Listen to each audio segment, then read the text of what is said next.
for nerds by nerds, and today I'm hanging out with these nerds. Eat the Nerdarch. Nerdarch is Ted. So we got the full crew in effect today.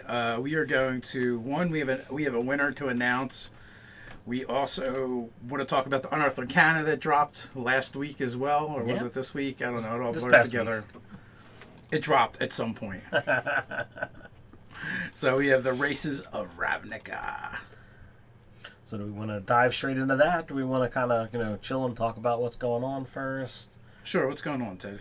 Well, we got your game tonight. We're kind of taking a break from our normal venture to do a one-shot. You got an area of the world you want to explore? Yeah, I've already actually begun exploring it over in the Savor Dice game this past Wednesday night. So it's very scally and dragon-like. The link over to that there should be down below. Yeah, absolutely. So you guys can check that out as well. So we were playing what you guys are going to be all kobolds and dragonborn today. Kobolds and dragonborn. I'm exploring Druid Circle of Dreams. It's kind of based off of a video that we shot that you guys have not seen yet because it hasn't been posted yet. Yeah. We have a huge backlog of videos now to go up with all the content we have. It's a nice problem to have, but it's also like, oh yeah, we're talking about a video that hasn't even come out yet. Yeah. So the Path of the Dragon is a video you guys had shot, and it's it's on deck to go up eventually. But we also have like 20-ish interviews that we did at Gen Con, or videos we did at Gen Con. We want to get out there as well. Absolutely. So it's like finding a balance between that. They'll all come out over the next year.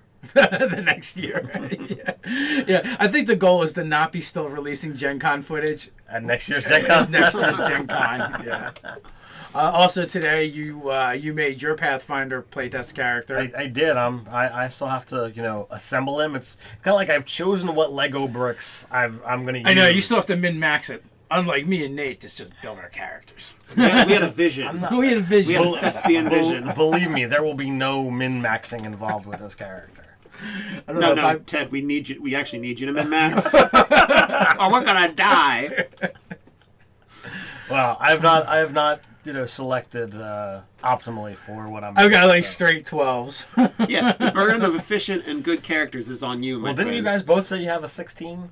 Yeah, but a 16 in like intelligence or something. Yeah, I don't think I'm gonna have 16s. I'll be lucky to get a pair of 14s, but that's pretty easy to do.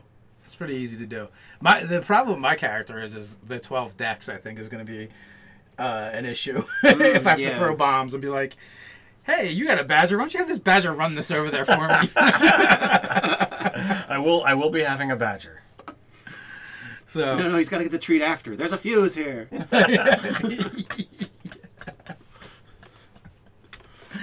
So we'll see how that goes. It should be a lot of fun. I believe Jake is going to run something for us. We're torn between doing a one shot or doing the actual playtest campaign. Figuring that all out. Also, like Ted had mentioned, we have a new player.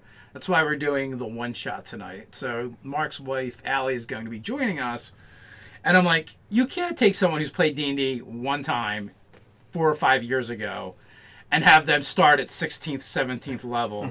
Yeah, that's... And so I'm like 3rd level, and then my players, beat me up until I allowed 4th level, and they were still pushing for even higher. I'm like, we have a new player. Like, you want them to like the game and not feel lost and feel like they're in it. And you guys are like, let's drive this new player out of the game forever. Hey, I didn't say a word. I was just accepting what the royal, you guys. Yeah. But yeah, so we're doing that. We're probably not even going to record it because I want the player to be able to just come in and relax and feel comfortable with the game, and maybe we'll get a new person in the hobby. Always a grand thing to have happen. It is. Especially since Mark's been playing D&D with us for a very long time. 10, 15 years? Longer, maybe? Yeah, well, you see, it was like soon after my son was born, if not right when he was born, and my son is 17. Yeah. So, because he used to tease him about getting in his belly. But I do believe it was like after he was born, so he could have even been like a toddler at that time. So more than 15 years. We'll I can rock solid say that. Although it could be 15. I mean, that's a toddler still. So, who knows? A long freaking time ago. Mark started playing with us. So if you guys and gals out there, if you have any questions or anything that you guys want from us, just put question or Nerdarchy in front of it, and Jake will be able to let us know. Yeah. So last week me and Nate were supposed to announce the winner for the Easy Roller Dice Win All the Easy Roller Dice contest. I'd love to be able to do this and have the edit put something in it, but this is live. This is live. We don't have the stuff that you're gonna get, because I think they're gonna get the choices. So we're gonna put you in touch with Easy Roller Dice, and then they'll get it to you. And so the idea is you're gonna get a dice cup, a dice tray, one of the 3 sets of dice they have, a set of metal dice, one of the dice pouches. It's all listed. Matter of fact, this is a contest that we're going to be running every month. So the old one is done, but the new one has launched yesterday morning, and there is a link in the description where you can find that as well, so you can check that out. But our winner is Robert Applegate. Congratulations, Robert. Yeah, we will be emailing you so that we can get your contact information, your address, and stuff like that. And then we will coordinate with Easy Roller Dice to get you all the Easy Roller Dice. All the awesome stuff. Yeah, so that's pretty cool. I like giving away stuff. I do as well. But you said you didn't want to give anything today. We just did. That should have been done last week. It's a holdout. And we also still do have the contest down below. And did you guys catch the video with Monty Cook and Ted in it? By the way, you had like a breadcrumb or something in your beard. Oh, nice. I noticed. Lunch. I noticed it after breakfast, I think. Yeah, Okay. one of the commenters said it was too distracted by the content by the beard crumb. And I'm like, oh. Yeah. Just mental fortitude. Just close your eyes and listen. You can get through it. Minimize the window. Yeah. Just don't look. I saw it too when the video came back, and from the editor, I'm like, oh, nothing we can do about that now. I'm like, can you edit out the breadcrumb? Just shadow him. Really. Or make it a goblin or something? I don't know. Yeah, just some bling. How, what is it? What's the guy who's got the diamond in his beard? You'd have, something cool, guy? I don't know, like a meeple in your beard or something. What was it? Robin's Eighth and Yeah, Walnut? yeah. Yeah. It was the commercial. Jewelry guys. Yep. So what did you guys think of the Unearthed Arcana, the Races of Ravnica? Well, having played Magic the Gathering, I was drawn to the Loxodons. I actually had an elephant deck that I made many years ago, so that was my first kind of go-to, and it continues to marvel me. Or amaze me when it's like, oh, you're 7 to 8 feet tall. Their massive bodies weigh 300 to 400 pounds. Your size is still medium. I'm like, come on, what the heck? They will not budge. There will be giant kin, otherworldly beings, and they'll be like, your size is still medium. But you've got powerful build. But in theory, though, you could still ride a centaur, which is also medium. It's like, my back! My back! So, your weight and strength limiter, just throw them all out the window. Slightly related to this concept, my kobold in your game, he weighs 35 pounds. His gear is 100. This is ridiculous. Yeah, now I understand they're trying to have a certain level of simplicity that they can't break, or it messes up the whole reason why they made that hard line of simplicity of no, there's no large creatures as player characters. Right. But it's gonna start getting ridiculous if anything bigger than Loxodon comes out. It's gonna be like, come on, guys. Well, we just gotta figure out a different rule for them. But then it invalidates all the reasons why Goliaths aren't large, why Loxodon aren't large. So you got Loxodons, Minotaurs, and Centaurs, and all of them are size medium. And Mini-tars. I'm like, all right. But if you can throw that out the window, it's just a label. So just accept the label and move on. And you still have that size. You can still be massive. Ted, we don't label people nowadays. It's not nice. It's right there. It's labeled. Your size is medium. I'm actually surprised. I thought the Viashino would be your favorite.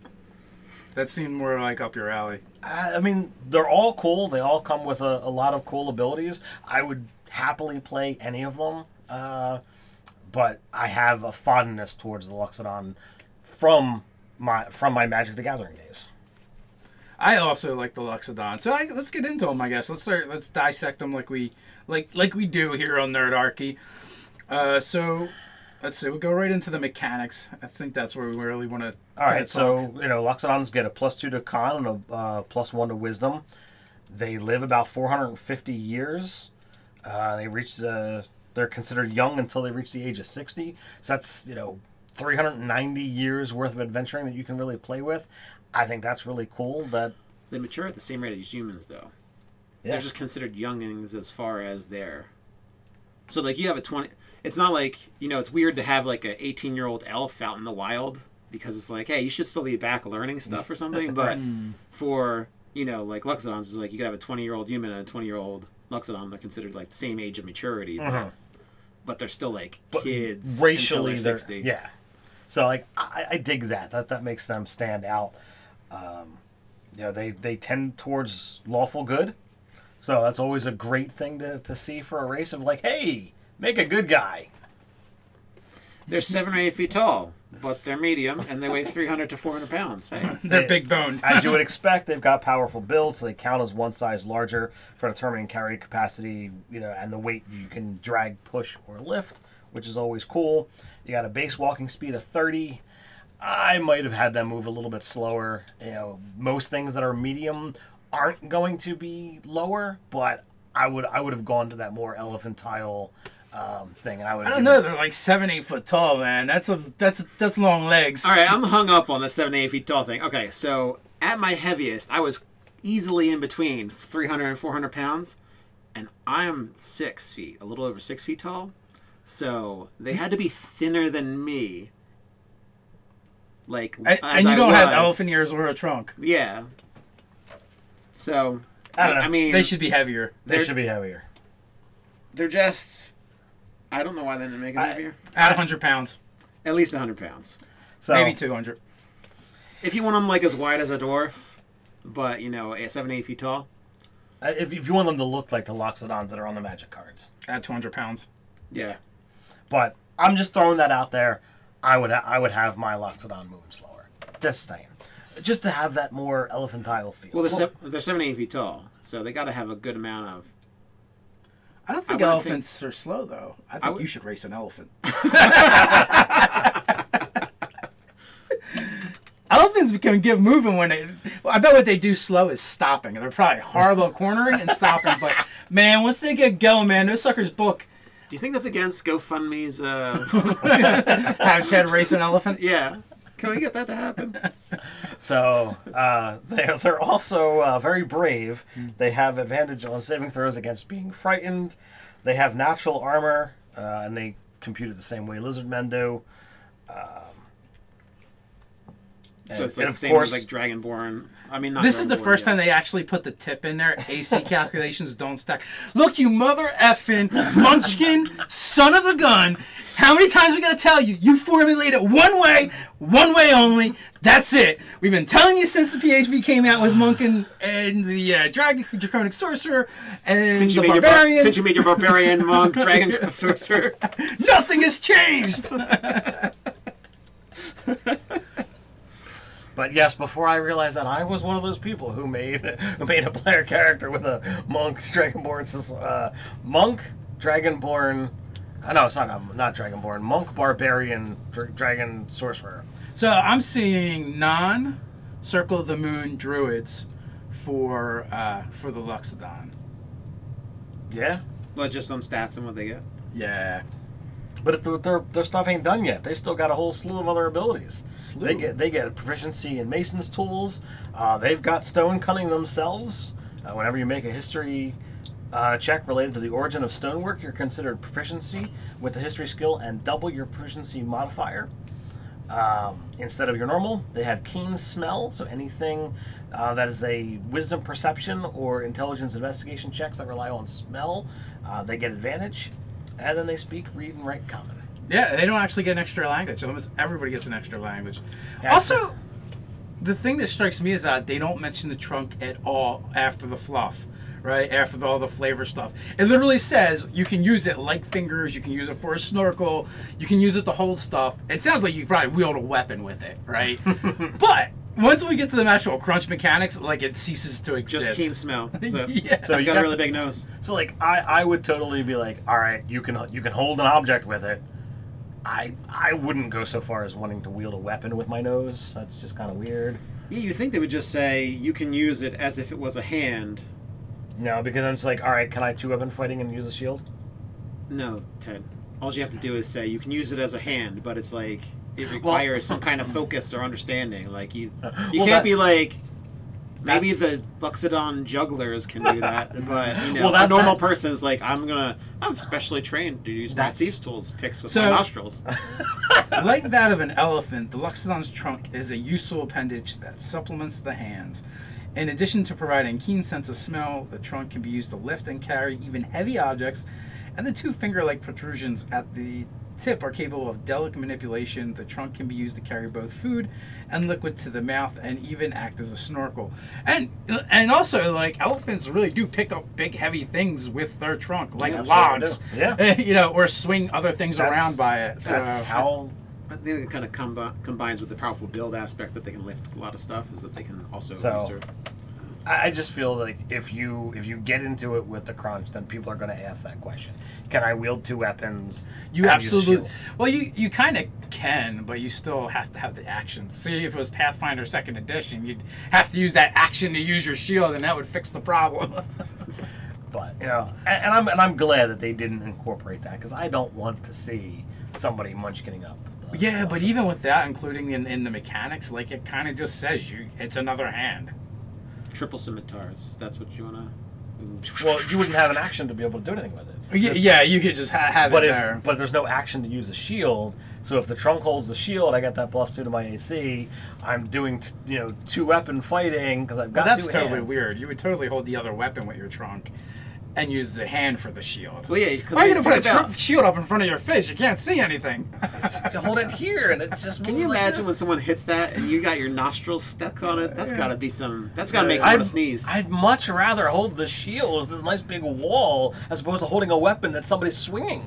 Nah, the sword can go over the shield while you hold it. You hold the sword, the shield normally. It's a gladius every and then time. you put a light weapon in your trunk, because they're not as big as an elephant, so their trunk won't be as long. So that means your shield is like right here, which is going to like obscure your vision more than anything. I like my explanation that they just have to think harder when they're using their trunk, so they can't do both handedness and also use their trunk to do stuff. You thought we were going to talk about Unearthed Arcana? No, we're just going to talk about the Loxodon's trunk for an hour. All right, so you guys and gals out there, you weigh in the chat. Where should the Loxodon wear his shield? Hold the shield.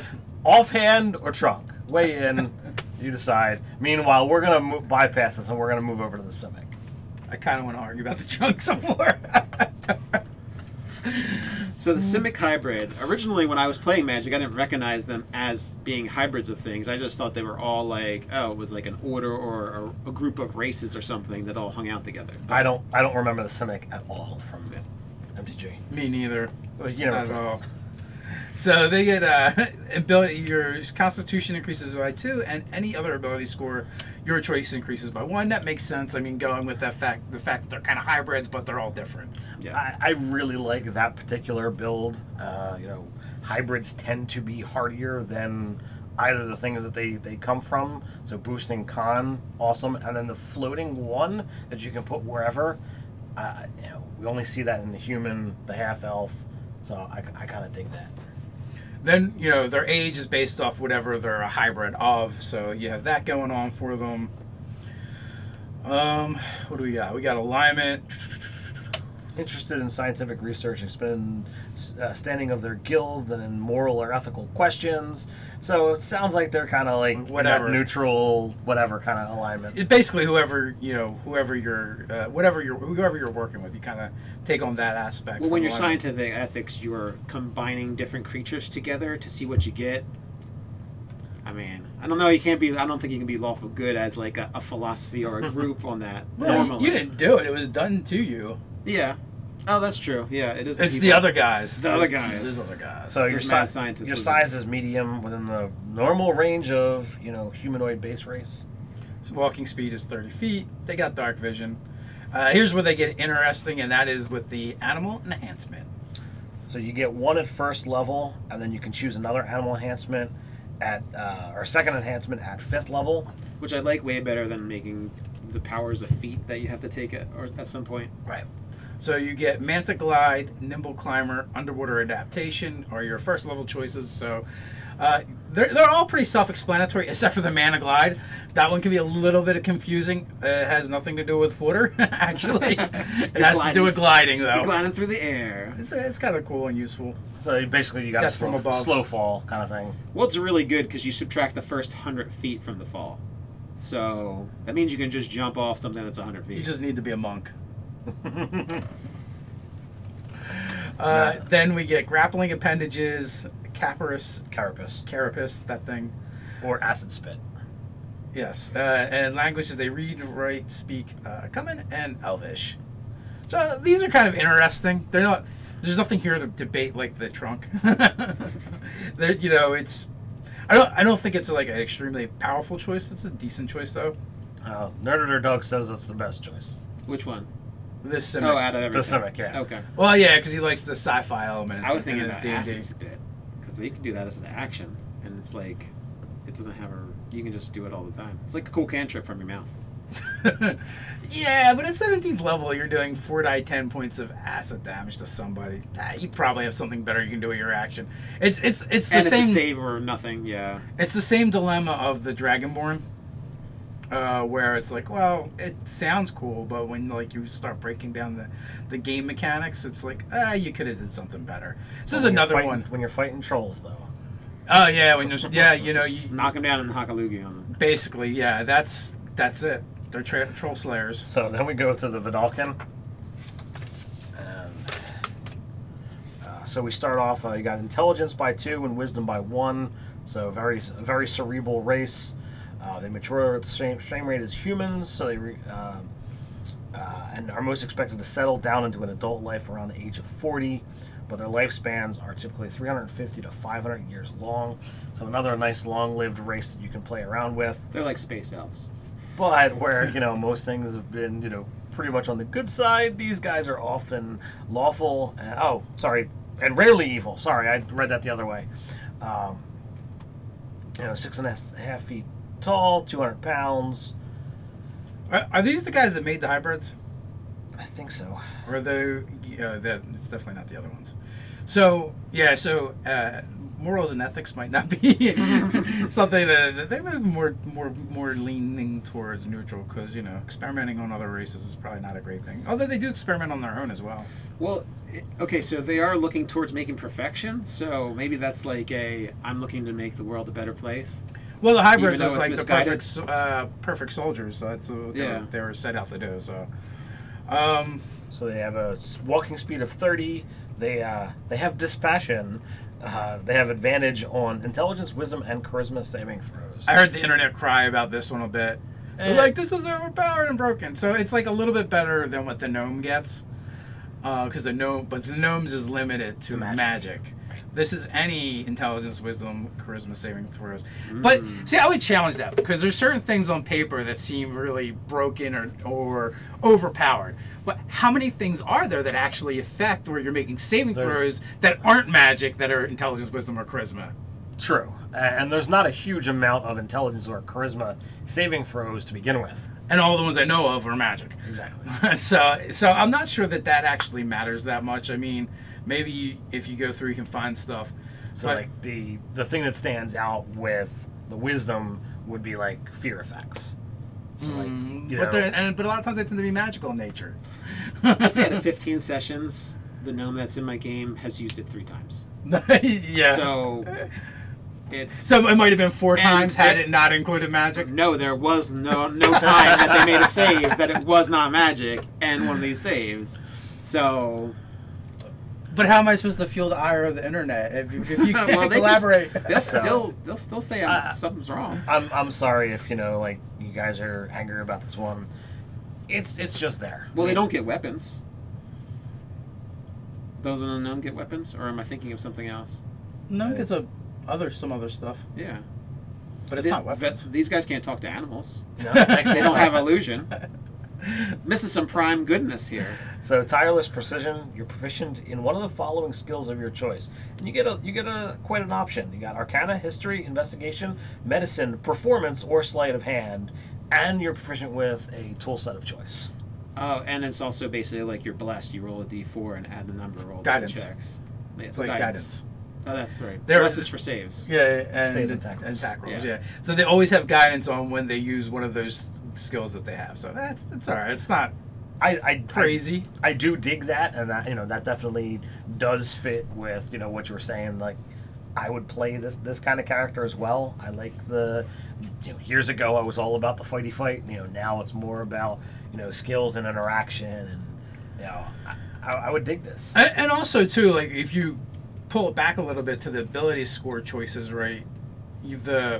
The areas where that ability would be even more useless, like Bard and Rogue, in my opinion, where you can get the expertise, isn't going to apply as much. That being said, they would make awesome knowledge clerics, but it's a really tight, small pigeonhole. And then they only get speak, read, and write common. So we're still not seeing new languages, which is kind of good for me. Well, maybe they include them in the actual book itself. Then we have our lizard type people, Viashino. Is that how you say that? I would say Viashino. Viashino. So they have cool. These guys have really cool titles, right, for the different areas. The Scout, Skin, and Tail Blades, Fervent and Fiery. So lots of fun. You get Dex by 2, Strength by 1. You don't see Dex and Strength together all that often. What is it? Bugbear? Bugbear does it, yeah. So other than that, it's very uncommon. It's usually actually not. A lot of times it's not a great combination anyway, because for the characters that they're going to be useful for, you're generally going to use one or the other, Right. rarely to use both. Right. But it's a great way, like, if you want to focus on one of them, you could dump the other and have that be a 10. You could, or just be a barbarian, so you can have that higher armor class. So age, they mature quickly, reaching adulthood in their early teens. They live violent lives and rarely die of old age, but would pass away at 60 if they reach that far. They tend towards chaotic alignments. They don't care about the good and evil bent. Size is medium, as you would expect. They're as tall as humans, but have lithe, wiry frames. They get a bite. So, I did find one thing odd. It's like, for their names, like, they change them all the time. Like, whatever they feel like. And they're like, other races find this hard to track. I'm like, why does it make it any easier for them to track, like, their race? I'm like, I would still be confusing. You're a Bob 2 days ago, now you're Steve. That's weird. Well, maybe it's more gradual, like over time. Like, oh, something's happened to me, or I won this battle, so I'm going to change my name. They might use Maybe the it's word something more like that. women there somewhere. Well, hey, they don't tend towards good or evil, and it says they're chaotic. Exactly. Well, that's So, also maybe We're heading towards a chaotic, neutral, loving race here. For, like, when you live in a culture like this, then that becomes the norm. So when you meet someone who you've already met and, oh, I go by this now, oh, okay, well, is it any different than someone who, okay, well, my given name is Theodore. For my young life, I was Teddy. I grew up and now I decide to go by Ted. Like, that has the same kind of connotation, just with a little bit of a twist. Yeah, sort of. Except for this is like difference between like Tuesday and Thursday, not stages of your life. Well, right. But if we can accept changes in a nickname in our lives, then if they go through this process normally, then okay, well, that's just an acceptance. Yeah, that's normal to them. Right. They're like, whatever. So I never liked you anyway. Doesn't matter what your name is. And there might be a story or something to go along with their desire to change instead of like they randomly rolled a die when they woke up. So that might also be something like, oh, tell me what happened because I remember what your name used to be. Why is it this different now? So these guys get a bunch of natural attacks. So they got a speed of 30. They got a bite attack, which is D4 plus strength modifier. And you can use it to make the unarmed attack. You got a lashing tail, which is awesome. Your semi-prehensile tail is tipped with a bony blade. Immediately after a creature within 5 feet of you deals damage to you with a melee attack, you can use your reaction to make an unarmed strike against that creature with your tail. If you hit, you deal 1d4 slashing damage plus strength mod instead of bludgeoning damage normal for an unarmed strike. And So they you also, come lethal, ready and lethal damage dealing. yes, you're always armed. Wiry frame, you gain proficiency with acrobatics. It's or the wiry. stealth- It is wiry. Acrobatics or your stealth skill. Your choice. And they get, common and draconic. Bam. So what do we want to chop up about this stuff? I'm looking at, I don't know how big a deal it is because I haven't looked at everything on it yet, but the lizard people we were just talking about. What Their about lashing tail, it's 5 feet, basically deals damage to you with a melee attack. You can use your reaction to make an unarmed strike against them. It doesn't say like one's a short rest or anything. You can just always do it. every round? It's dependent on your actions. Yeah, so as long as you have a reaction, you can decide I'm going to retaliate against this guy who Right. hit me. You hit But- me, I hit you. But, you're not going to be able to get your attacks of opportunity. Well, you kind of essentially did though, right? Because That's better because it's not situational. Oh, you know what you need to you need to do is you need to be a cavalier. Because the cavalier gets all kinds of crazy stuff with their attacks of opportunity. Well, this isn't technically an attack opportunity. This is just you making an unarmed strike with Yes, your reaction. but you would actually be able to make attacks of opportunity and do this. Oh, Or if that's you- nice. If you go with the monk that's in the Tal'Dorei book, if you get high enough level, you can spend a Kai point to get another reaction. Oh, yeah, that would be another place. So you Which just that's punch and that's people even back. better because like if you get hit more than once, you can like hit them back more than once. Indeed. So, a couple options if you're wanting to play around with different rule sets that are out there. Yeah, I know it's just D4 plus your strength, but it's interesting to see something like that that's not like limited use besides just the situation of you were attacked and you have your reaction free. Well, I mean that is the great part about the 5th edition build is you only get so many reactions. So. Well, and all that too, like they're not like super powerful abilities anyway. Oh, no. So I don't think it matters. It's like you're gonna get that extra attack every round essentially if you want it. The biggest deal comes in, I guess, if you like focus on something like strength and you're a fighter, then that's kind of cool because you can always kind of give a decent smack back. Build a giant strength. 29 strength. I'm like, I guess I could roll this D4, but it's like, boom, plus 8. Decapitate. D4 plus 9. Yeah. Perfect. Then I'm gonna get somebody to enchant my tail. Yes. A tail blade. It already kind of has a blade on it. It does. So, I mean, maybe you can enchant it. Plus 3 tail blade. Bam. So, what do you guys think? Unearthed Arcana, you guys going to be using this stuff? Anything that stands out that horrified you? It's going to break your game. Besides the Vedalken dispassion, Yeah, that's which is not in any way, shape, or form broken. totally broken. I think I like the Simic Hybrid the best because I think I like them better than what I read as the old Shifter. I wonder if they changed that. I didn't read the... Yeah, the shifters have totally changed. Totally changed. All I'll of- have to read the Did you guys weigh in on the survey? I definitely weighed in on the I need survey. to weigh in on the survey. There was 2 areas that I kind of like bitched and griped a little bit. What did you bitch on? The integrated armor.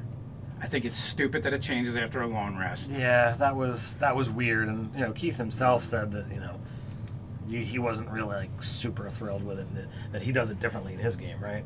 I don't remember exactly, but my thing with that is I'd rather see it happen on a level change. So it makes more sense to me. Like it's like more of a gradual thing, or something really important happened in the Warforge's life, so that it makes more sense to do it that way. So that was my one thing, and then also the Wild Hunt shifter has always gotten boned. I'm like, can't you guys do something where something cool can happen for them? But it's like, no, you're better at perception when you shift, and it doesn't last long enough where like it's gonna all of a sudden turn you into an amazing tracker. Right. It's just like briefly. Yeah, So that does make a lot of sense. So that's kind of like my thing with the.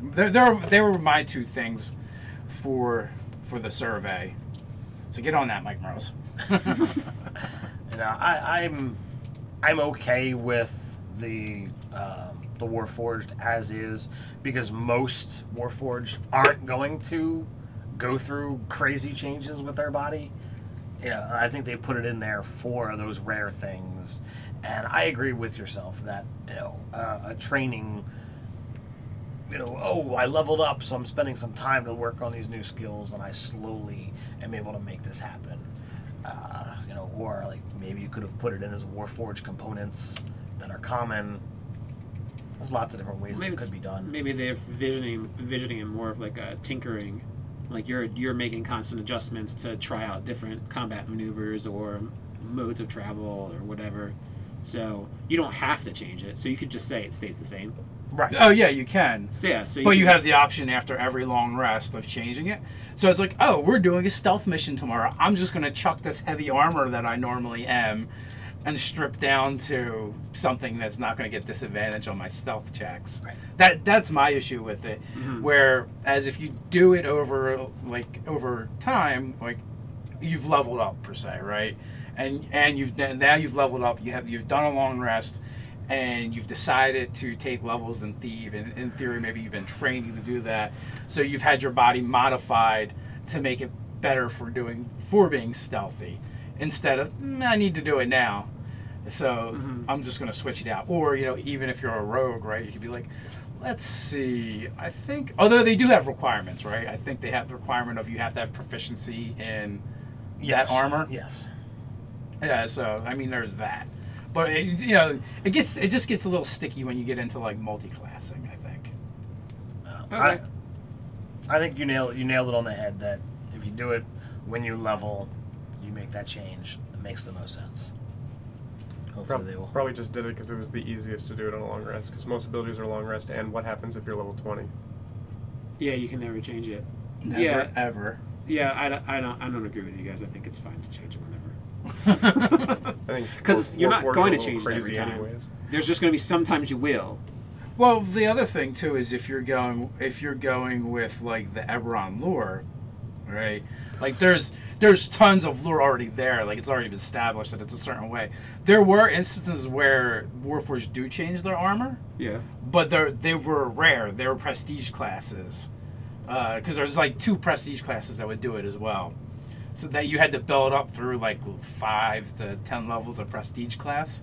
So it wasn't like they did it, you know, overnight or automatic. But there were feats that you could take. Yes, there's feats that would change you as well. Yeah, but what I'm saying, like, is this part of the benefit of Warforged is having this customized ability?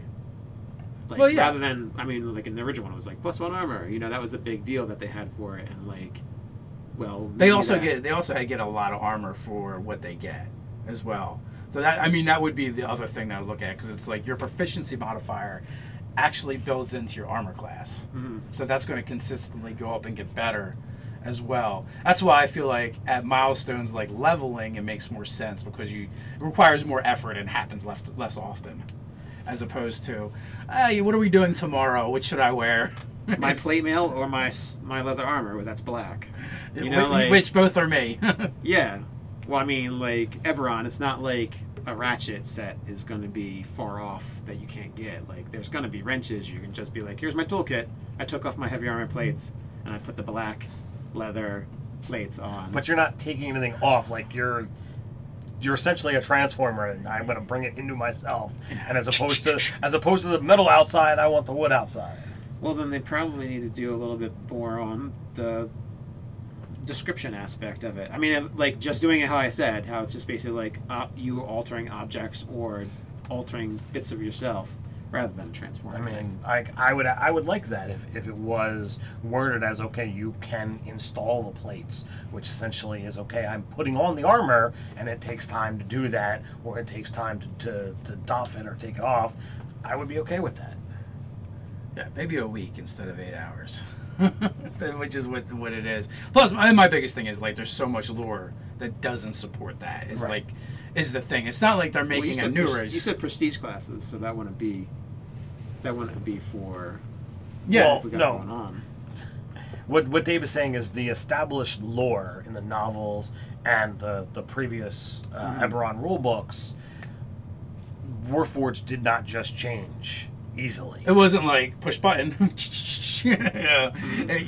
was just something that happened over time. Because even if you look at gaining feats, right? It's at a level break that something happened, and it can change your body. When you were built, you're made a certain way. You're made a certain way. Were you a heavy? Were you a scout? Or were you a base?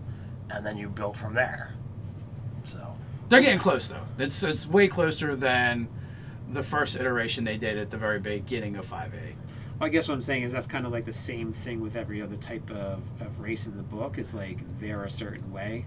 So if you could have the option to have a race that can say, well, I can transform or alter myself readily because I'm made out of components instead of like an organism, then why not use that particular race that you're going to add to the rules to do that activity rather than say not have that ability in the choice of the well, that's what I'm saying. Like, there's no point. Like, I wouldn't take it away. I'm just saying, like, how often and how easy to do is the sticking point for me. Well, if it's more like scout, heavy, assault, or whatever, then it's more like a race. It is. Yeah. Right, so, but then what if the race's point becomes to be changeable or alterable?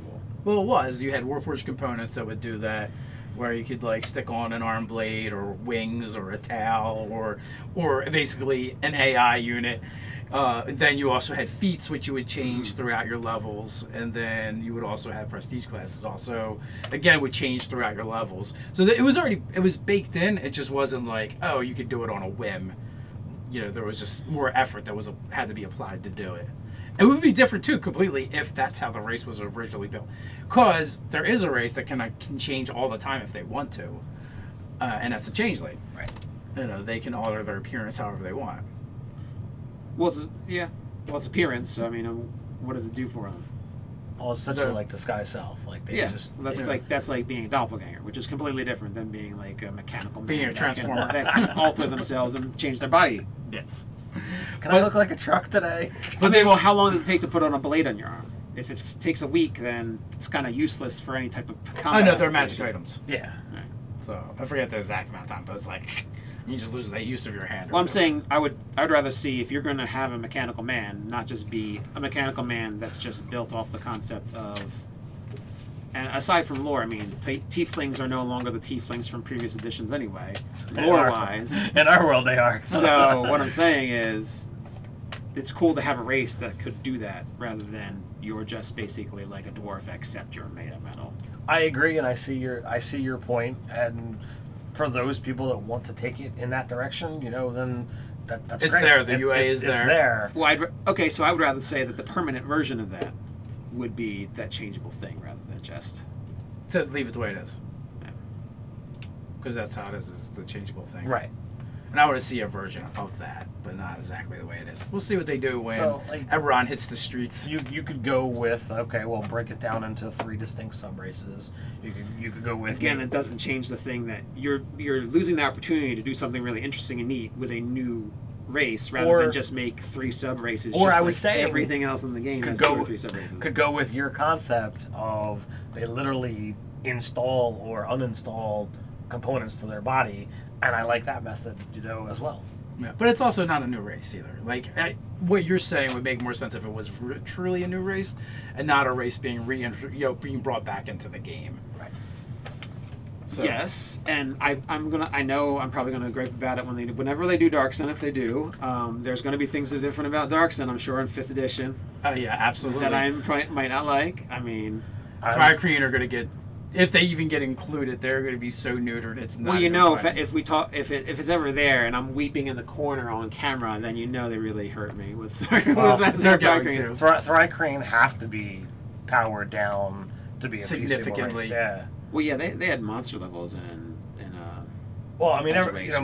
most of the Third monstrous edition. things 3rd edition had the ECL. Yeah, that's what it was called. But with Tri-Kreen having four limbs all being able to attack, having the exotic proficiencies, having psionics, like deflecting arrows, You're not Yeah, gonna they had all kinds of jumping abilities. You're not going. You're not Poison. going to get all of that. Paralyzing poison. Yeah. Yeah, and we were talking about paralyzing Yeah, earlier. that's nasty stuff. So like, a lot of that is going to have to get stripped out. in order Oh for yeah, it to be I mean I playable. recognize that to make it an actual playable race, you'd have have to do that. Yeah, so they might, they might go back towards that old look where it's like they've got 4 legs and 2 arms, like similar to a centaur. I don't know. That might be one way of going around it. So Ted, are the deck of many hologram cards easily grabbable? They are. So we had talked about these last week, and I was like, I'm not going to bother showing these because you guys aren't going to be able to see them. But when I went back and look at the video, these are they were actually kind of visible in the replay. So I was like, oh, our camera is much better than I thought, because you can kind of see the hologramming. Can you see it on there? Yeah. I was blown away. I'm like, even me, I was used to what our normal cameras are like. So I just wanted to try and show these a little bit so you guys can see them, because they are definitely really cool. Have you looked at these, Ted? I have. I'm sure you have. So again, in case you weren't here last week, we got Dancing Lights, Acid Splash, and Firebolt. The deck of many. They're going to be running a Kickstarter, I believe, next month for spell cards, and they're all like holograms. So you can actually, not only can you hit something with Firebolt or shoot Firebolt at something, you can then use the hologram to kind of see what that looks like. So I thought that was kind of cool. I don't know. Yeah, they're pretty fancy. They are fancy. And I'm still amazed at how good our camera is. I'm like, oh my god, they can see that. I'm surprised I picked it up.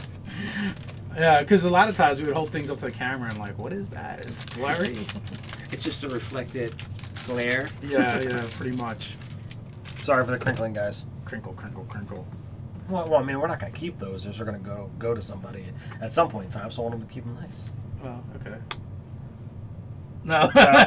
Nate's like, they're going. I'm saying very in 20 years, Ted, there's going to be so much stuff that we were going to be like, I wish we had kept that. That would have been cool to be able to show off now. We should keep some things. Well, we keep some things. I don't even have any special edition book covers, man. Because we gave them all away. Well, you could probably still get them in the aftermarket. The thing that messes me up on that is because I picked the traditional version of every book because I was like, it looks nicer on my shelf because the special edition was, and now they're making special editions for the first 3, and I'm like, you mother foyas. I have the special edition for Morning Cannons and Volos. I didn't get it for Xanathar's Guide, and every so often I cringe that I don't have that one as well. What's the collector in you? For Xanathar's Guy, I actually like the regular cover better. Yeah, I do. As well. I debated having them both just to have them both. Those fish on the cover of the special edition are awesome though. Like the yin yang symbol fish. That's so cool. But we gave it out to you guys, and I bought my regular copy. So the chat is pretty quiet today. Is anybody even watching? Yeah, there's a couple people watching. Somebody did ask for specifically a video, but I don't know if you just want to cover like 5 minutes, making a gnome barbarian. We have that video. Oh, yeah. It's on the channel. We did a gnome barbarian character build. We even built a variant background in that video, I believe. Was that the swamp gnome? Oh, the swamp gnome. Okay. Yeah, so if you go to our YouTube channel page and you can go right next to the About, there's a little magnifying glass. You can click on that and then just put in character build, gnome barbarian if you can't find it that way. Yeah, or if you just search YouTube and be like gnome barbarian Nerdarchy, it'll probably come up as well. It was our frog stickers. Is I believe, I don't remember the name of the title off the top of my head though. That one we did a while ago. Oh yeah, that was a couple years ago, I think. Bullywog Banes. So if you were to make a gnome barbarian now, of all the archetypes, which one would you choose? Oh man, one of the things that I always think about too when you say gnome barbarian, I think of the Quarriors card. Yes, It pops in my head with the giant feet. Yeah. I just want to make that guy. Okay. Or they also make me think the gnome barbarian also makes me think of a red cap as well. Okay.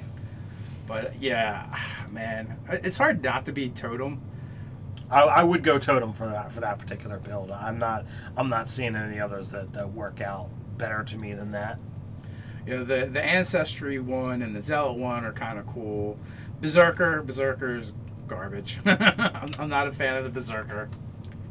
So, you know, Grog does it well in the Critical Role game, but if the archetype for Berserker was better, then I would probably say Berserker would be kind of cool. right. Just because, you know, frothing, frenzied, little crazy dude. But that level of exhaustion is really hard to take. Well, you get it. Essentially, it's like I'm going to use this ability once a day. Yeah, pretty much. But if it didn't require a bonus action to do it, it'd be like, okay, that's fine. But because of it requires, like, there's better ways to get another attack than taking a level exhaustion. Yeah. You can come up with tons. So, wah, wah, wah. So I guess, totem. So, what would you do for your background? For a background for a gnome, a barbarian, that's tough.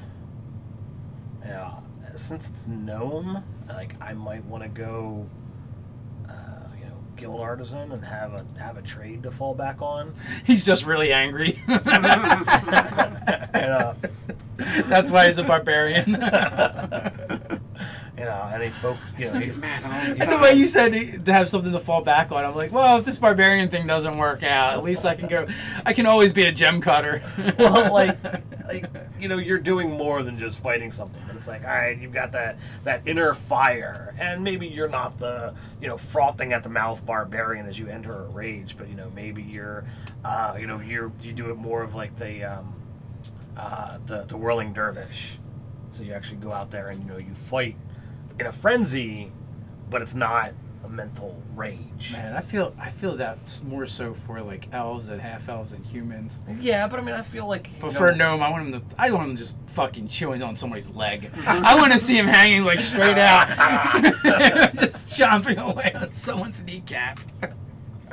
I just feel, especially for like halfling or gnome, I just want to go like over the top with like the savagery on them. All right, then where would you go? Would you go away from the one you despise, and would you take Outlander?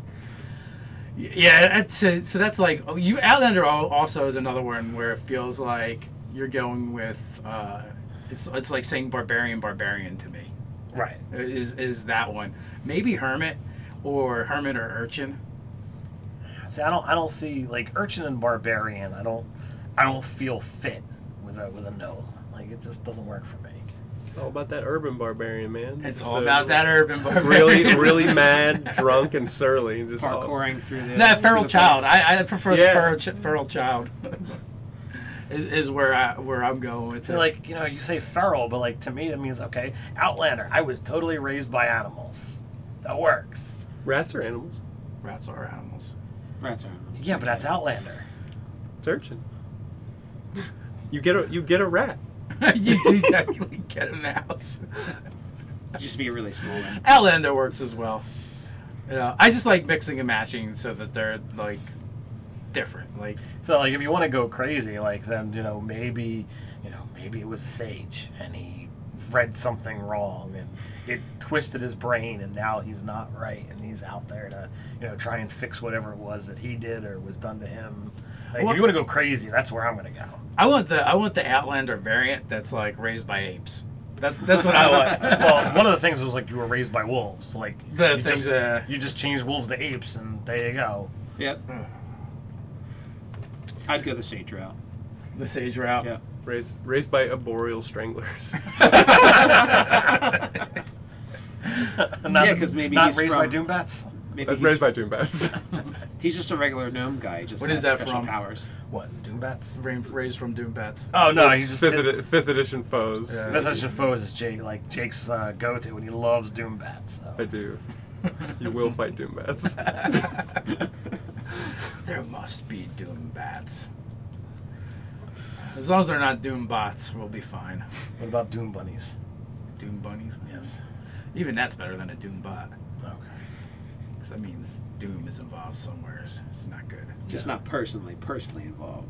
Just one of his minions. Right. You don't want to offend him, though, by breaking one of his Doombots that he doesn't care about. Well, yeah, or you're like mooning them, and you're like, just don't worry, it's a Doom bot. No problem. Then you get eye-beamed to death or something. Pretty much. Heresy. I think that's a different fandom. Yeah. Why? Thinking about guys in armor, and then... Nate's just combining all kinds of stuff together. Yeah, I'm just mashing it all together. And they're going to be able to change it all after they take a nap.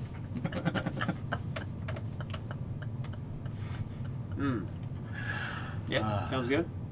Perfect. Still no questions? Nah, there's no questions because he hasn't told us there's questions. It's true. Yeah, he's doing his job. He's doing his job. Why do you doubt Jake? Jake is awesome. I don't doubt Jake at all. I'm just verifying. I'm shocked. Usually, you know. Now I think of the State Farm commercial. What are you wearing, Jake? Khakis. Everybody's just talking about barbarians. About barbarians? I asserted that zealot barbarians are the only and true choice, and Doug mocked me. I like Zealot. Zealot's awesome. I like the ancestry one. Ancestry's also good. I think for a gnome, the ancestors could all be like, instead of like gnomes that have passed away, but like angry face spirit people. I've Just go around and beat up. I've got a dwarven barbarian who's going to go path of the ancestry that I will play at some point, and does that whole ancestor worship thing.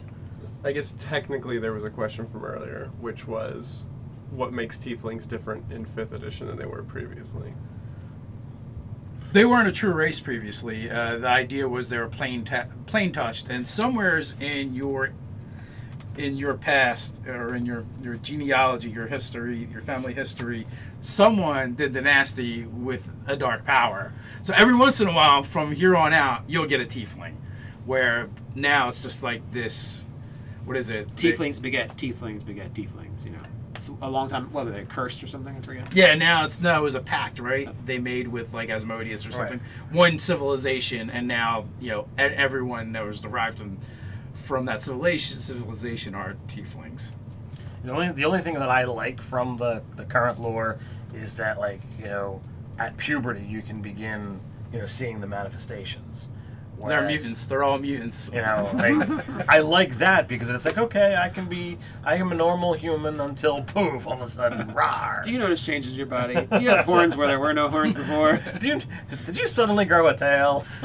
All before we could have the talk. No. So like, I dig that because then it gives you like that outsider feel of like, okay, well now I can be shunned and whatever, and that can be incorporated into a cool, tragic backstory. And then you can wear black all the time. And be fine. I don't need to go that far. And a trench coat. Tragic backstory. Dark makeup. Wearing black's like a thing for dark backstory. But I mean, they did that with all the half-breeds in 5A. They tried to remove anything that was kind of had anything to do with bad sex, I guess. That was in like a lot of the previous editions. It's like half playing orcs. it. Yeah, basically half orcs, half elves. So. Well, if you have younger kids play the game, and you're like, well, when a demon and whoever loves each other very much, you're bored, tiefling. Happy birthday. Well, it's not that fun. I mean, that's a half. All bastards. They just wanted to remove all the bastards, with the lore. So now it's like half orcs a race, like its own thing. Half elves its own thing. Tiefling is its own thing. They're not isolated things. If you want to make it its own thing, you can't say you're half of something else. I'm sorry. Like that's. Well, you need a new name. You need to give it a new name. Okay, midway orc. Midway elf. Doesn't that sound like a weird commercial or name brand instead of Midway elf? We're there to help you. We're here to pick you up. Yeah, exactly. Midway orc. We're here to unhelp you. You dwarves are really short.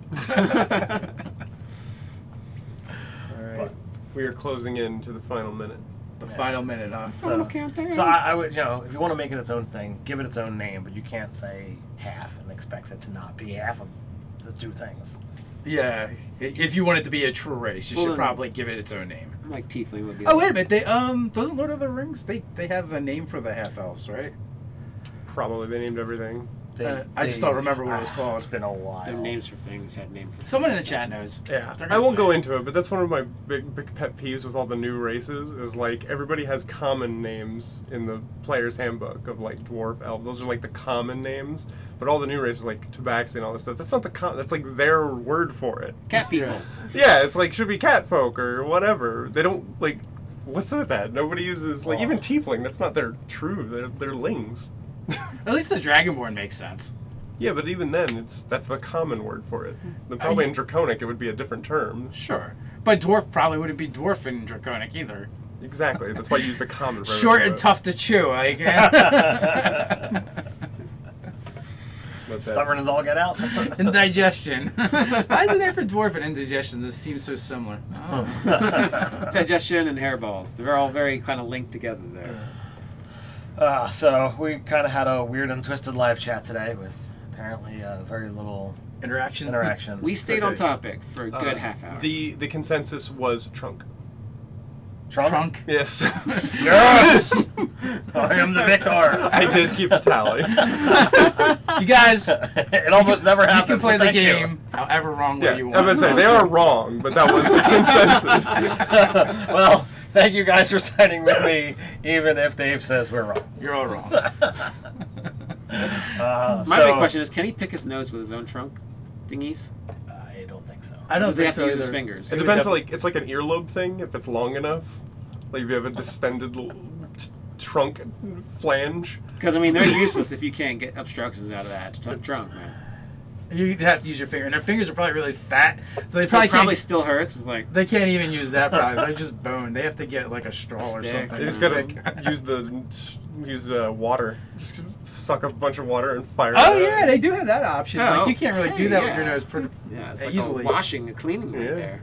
And It's apparently it doesn't burn like when you know something as a Well, so- person, right? That sometimes never guys- feels good, but they No. do it all the time. Sometimes, guys, there's a point where we should have stopped this chat. I think it was as I was trying to wrap this up. They But have a no, built-in neti pot. Nate wants to go into nose picking Loxodons. These are really important questions. Like you want to play a Loxodon, and you got that itch inside your nose. What do? Yeah. You're like screwed. But we solved it, right? You just need to like nose some water and like Yeah. blow it out in one of your bodies, Instead of drinking it. And then it's a free shower for everybody else. which is kind of weird too. I wouldn't quite call that a shower. Which is kind of weird because they also use their noses to drink from. So maybe elephants don't get boogies. I don't know. Well, they don't necessarily. They use it to like pick up the water and then shoot it in their mouth, but they can't like. I don't think they can drink straight from. No, the- no, no. It's not a straw. Yeah, They yeah. pick it up. That doesn't make Every it better. animation cartoon That- lied to me. It does not make it better. That does though. feel worse though, because they're firing it into their mouth. It's like it's boogie beverage. Yeah. Now I'm agreeing with Ted. Just repeat what Ted said about 2 minutes ago. It adds a certain viscousness that they really look for. Quick in the chat, how do you guys feel about this? No.